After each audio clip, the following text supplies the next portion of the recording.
Tatarlığım dünyalar aydı. Gurbetlikten haytkan halkının kim çeker haydı.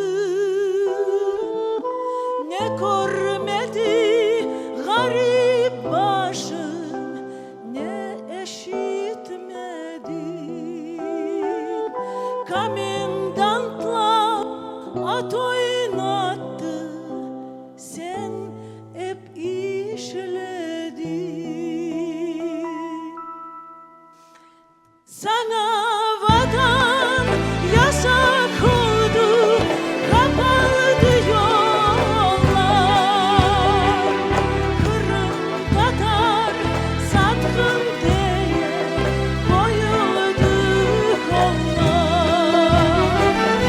Yok dedin sen, yok mu yalan, gayrı korulsun.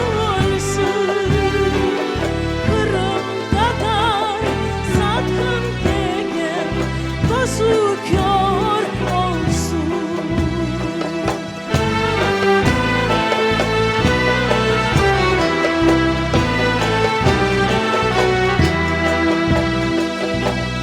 Hakikattan yolu uzak, çeresi aydın. Sağ olayda bugün Tatar çekenge kaydı. Ketsin ketsin gelmez olsun biz görgen günler. Gurbetlikte ölgenlerini unutur kimler.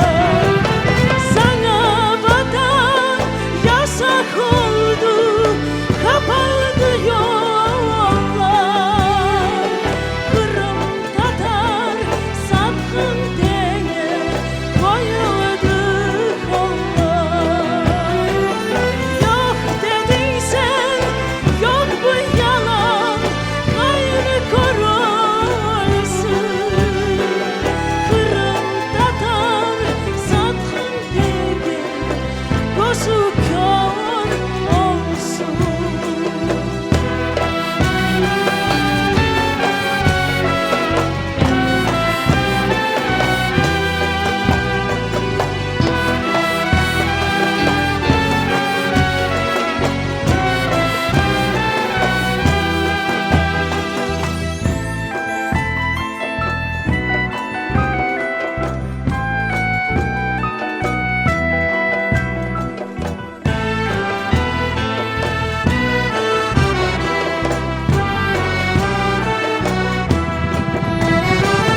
Kırım oğlu, Kırım kızı yemin edeyim.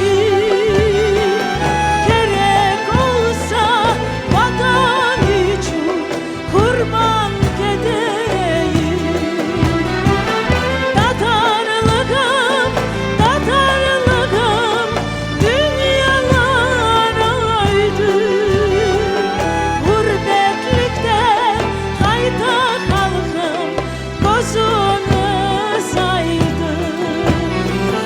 Kırım oğlu, Kırım kızı yemin edeyim. Gerek olsa vatan için kurban gideyim. Tatarlığım, Tatarlığım dünyalar aydı. Gurbetlikten hayta halkım gözünüz ayda.